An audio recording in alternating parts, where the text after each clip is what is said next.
Hello everyone and welcome back to my channel. So today's video is going to be about this. Now this is the Redtiger F17 Elite dash cam and I'm quite excited about it actually, which sounds dead boring because it is a dash cam. However, this is the first full night colour dash cam. Now that is exciting within itself, but it is a 4K front camera, a 1080p internal cabin camera and a 2.5K rear camera.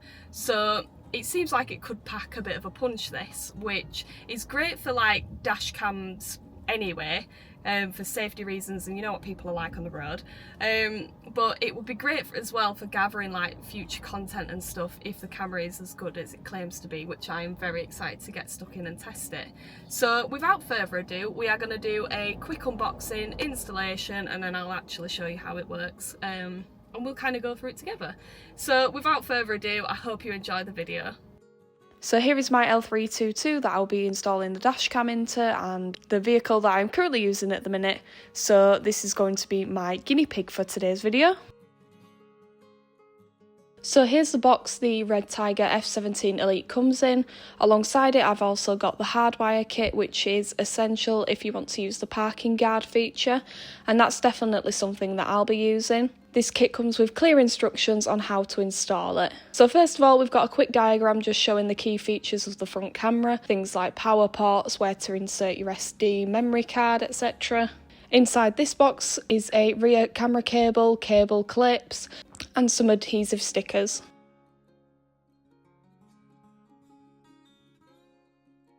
In the second box there's a trim tool plus a 12-volt power supply cable if you'd rather run it straight into the socket instead of hardwiring. This also doubles up as a charger as well. Again, just another one of them really useful things that they've just thought of.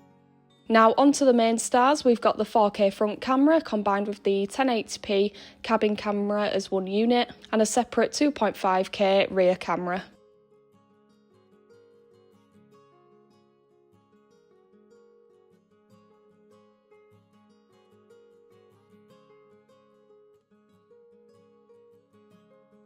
Finally, here is the hardwire kit. Again, this is what I'll be using because I do want the parking monitoring function.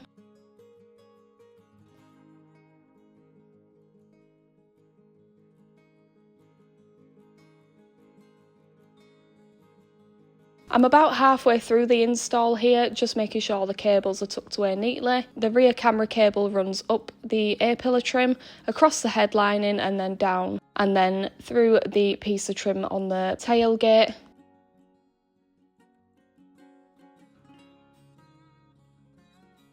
Before mounting, I made sure to clean the inside of the glass, and then after installation I wiped the exterior as well.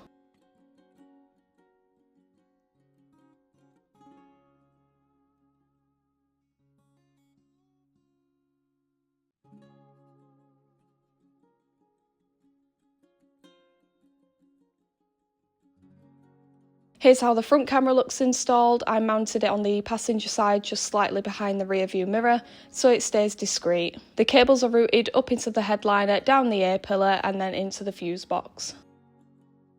Now let's take a look at some footage from the camera. This is a full HD 3-channel setup, so as I've said before, 4K front camera, 1080p cabin camera and a 2.5K rear camera. Both front and rear use Sony Starvis 2 sensors plus dual channel HDR, which balances exposure and reduces glare in tricky lighting situations.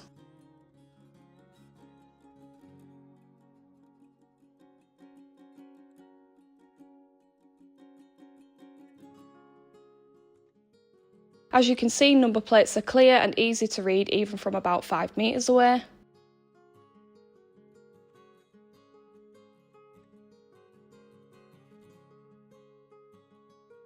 Slightly on topic, off topic, the weather in the UK has been so unstable. I've been trying to film stuff for the past week and a half, including this video, as well as kind of giving like a proper look around the L322, and my god has it been difficult. I don't know what's going on. So you'll see in some of these clips, I have included some rainy day clips as well because I just kind of thought it'd be best to show the camera in different weather conditions. However, in one breath, it's lovely, sunny, quite warm actually. And then in another breath, it's absolutely chucking it down. I'm scrambling to find where my wellies are. And then again, within the next breath, it's then 20 degrees, blazing hot, and then I'm in my wellies and jumper, and I'm sweating and trying to take them off. But I thought I'd include the rainy day clips because, yes, they're not as aesthetically pleasing. However, it does demonstrate just how good this camera is, because you know what people are like when it's raining. Everyone starts driving like idiots, no idea what's going on, like... We're just not built for it over here. We're not built for snow, we're not built for heavy rain, we're not built for anything from one side of the spectrum to the other. So yeah, I'm genuinely really impressed, which is why I've also included the less nice to look at clips.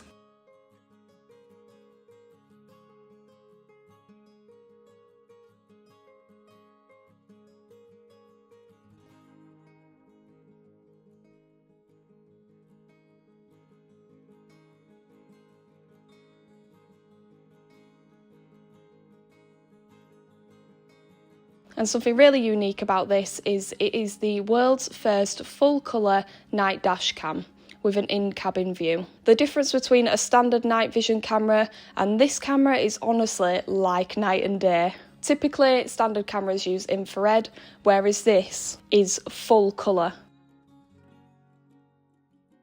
You'll have to excuse my face in a lot of these clips as well. I have a serious concentration face, especially while I'm driving. I tend to get a little bit in the zone and I just kind of zone out of everything, and I realise I probably look like I'm about to clobber someone. So you'll have to excuse my face. I am happy internally, I promise.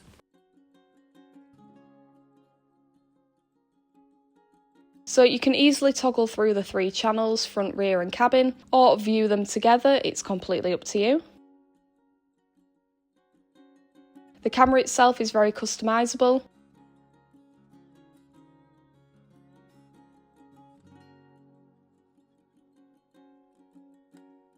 You can set fatigue reminders, switch between miles per hour and kilometres per hour, and enable voice control, which I found very spooky in a way, but it is very convenient because rather than messing around trying to find what button you want to press, you can just tell it what you'd like it to do.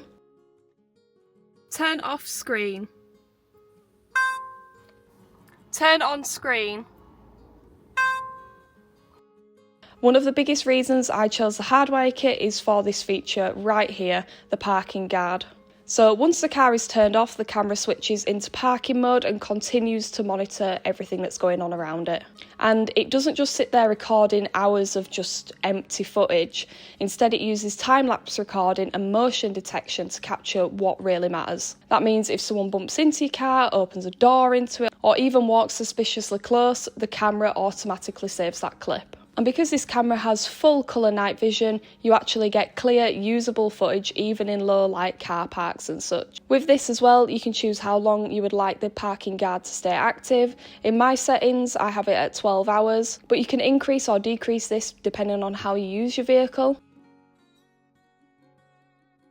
So connecting the camera to a smartphone is pretty straightforward. You just have to download the app, register, log in, go to the settings on the camera, connect via Wi-Fi. Make sure to select the 5.8 GHz option. With Wi-Fi 6, transmission speed can reach up to 13 megabytes per second in a clear environment. That's more than 10 times faster than the traditional 2.5 GHz Wi-Fi. What that means in practice is that downloading footage to your phone is quick and seamless. And here's a quick demonstration of how quickly clips actually download, which is really impressive as well, because there's nothing worse than sat there trolling through endless amounts of footage and then having to wait so long for it to download onto your phone. So it really is brilliant. Here's a quick look at my settings as well. You can adjust video resolution, sound recording, the parking monitoring times, even collision sensitivity. For example, you can see here that my parking time lapse is 12 hours. So that is the Redtiger F17 Elite dashcam wrapped up in a nutshell. If you would like to purchase one, I will be leaving links in the description to this exact one and the kits that you can get for it, along with a code as well to get some money off in case you are in the market for a new dashcam. But yeah, thoroughly impressed, and I can't wait to use this for future content because it's going to take the stress out of it for me for just general driving and also gathering content, which is brilliant. So yeah, I hope you enjoyed the video and I will see you in the next one.